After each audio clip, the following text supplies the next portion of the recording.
Hi, my name's Jill Beytebiere, and today I'm going to talk to you about what to do if your baby is sick during this coronavirus epidemic.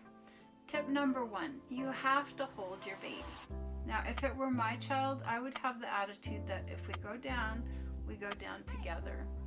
So you have to hold your baby. You can't let the child suffer wondering, why isn't anyone taking care of me? So tip number 2, you need to just hope that things are going to turn out fine.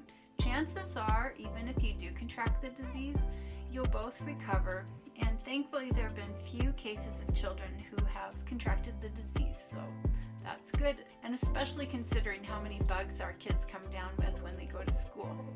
So this isn't the end of it. They've been warning about super viruses for a long time. There will be more down the pike, and even the Bible mentioned that 2,000 years ago, if you have it. So it's not the last that we're going to hear of it. Tip number 3, you need to just stare death in the face. Fear isn't good. We need to be calm, and then our baby will be calmer. If we are fearful, then our baby's likely to pick up on that and be more unhappy. So how do we have peace? Like I said, we need to stare death in the face. We need to think, what is the worst thing that could happen? And if we should die, we're going to be in heaven and our troubles will be over. Assuming that we've taken a second and a half to tell God we're sorry for our blunders, and that's all it takes to get on his good side. So from that point on, our only problem will be looking down from heaven and wondering how things are going to turn out for everyone else on earth.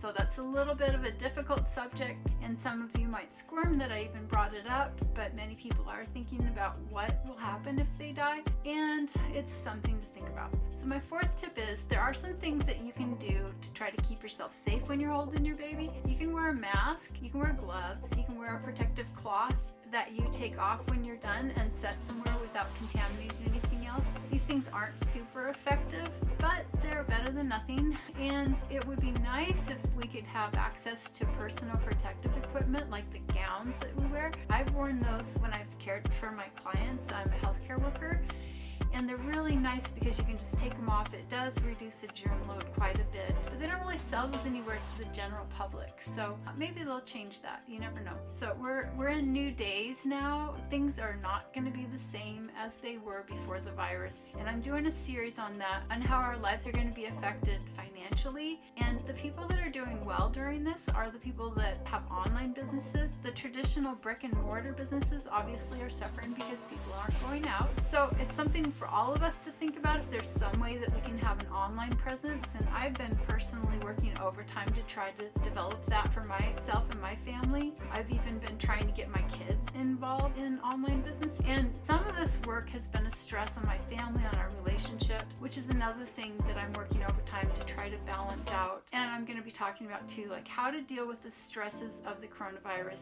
epidemic on your family. We'll be needing to make dietary changes so that we can fight off the viruses that come around, and we need to think about what kind of foods we can stock up on so that if there are more runs on the grocery stores, which is very likely to happen again, we will be prepared. So these are all things that I'm going to be dealing with on my channel, and I invite you to subscribe, hit the notification bell. If you'd give it a thumbs up, that would be great. And I have an opportunity for you. If you're interested, you can do a 10 to 20 second video clip telling what you'd like to do to develop an online presence for yourself. So if you want to share that, I'll try to get it on my YouTube channel. No promises, but there's a chance. And comment below and tell me how this coronavirus epidemic is affecting you and your family. So thank you for watching. The next video in my series is going to be on what to do if you have a little bit older child who is sick, and they do get sick. All of us parents know that our kids get sick sometimes, and now we have to quarantine them. So there are some things that you can do to keep them happier and help them to know that they're loved, even though you're keeping a little bit of distance from them. So the distance is not something that you can do with a baby, but with a little bit older child, there are some things that you can do to keep them happy so that you can have a little bit of distance.